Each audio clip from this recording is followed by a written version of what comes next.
Let's Grow Together, second reading by Dr. Sherry Mamjara Teal. Beloved surprised me one day when he showed up to my apartment in the Gambia wearing a very nice outfit. He was well groomed and his feet were covered. I was impressed. It was a heavenly moment, and any woman would have wanted to explore more.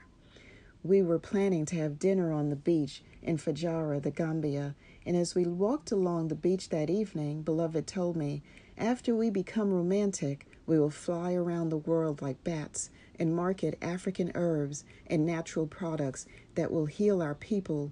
You can see how the herbs healed us, Beloved told me. He told me he would open a guest house or a bed and breakfast near Senegambia that would cater to those from the African diaspora who would be coming back to visit the motherland.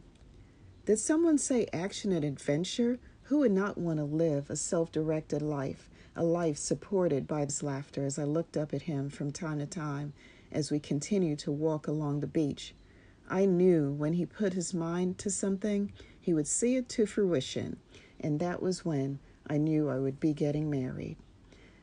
Beloved was never going to give up. He would bring the sun, the moon, and the stars to my feet. I knew without a doubt what he said he would do, he would do. When we were more relaxed, he looked at me and he told me, I will build my world around you. I see the value in you. And just like that, he brought me into emotional balance. I felt an increased level of well-being, and my post-traumatic growth could now begin.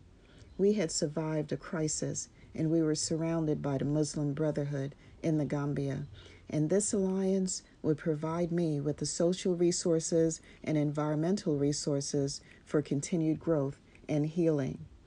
Beloved and I were now partners whose main concern was to drive the healing process in the Black community. I was creative with a complex history and childhood that was filled with abuse, physical abuse, and emotional abuse, and verbal abuse. I was still recovering from that. He was flexible and non-judgmental. As we envisioned and planned for the future, we realized we had a responsibility to create a new experience for our people in the Gambia, across Africa, and globally.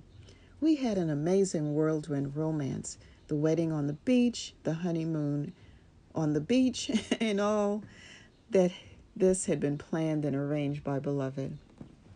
Overall, there had been a lot of positive memories and good experiences. He continued to cook my dinner every day. He expected me to go out on tours with him to the Gambia in the evenings. Beloved had worked as a professional tour guide in the Gambia for many years, and he has excellent tour guide skills. He thrives on recreational and social activities, and I'm the opposite.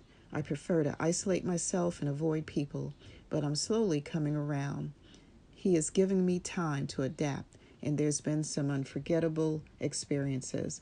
I love the fact that Beloved always tells me how he feels and what he wants. There's no guessing in our relationship. He is an open book. He doesn't hide his feelings, and what he's thinking or what he needs from me, he tells me. He is not the one who suppresses his emotions. I was now enjoying my newly found stress-free life. Ah, what a feeling. No stress.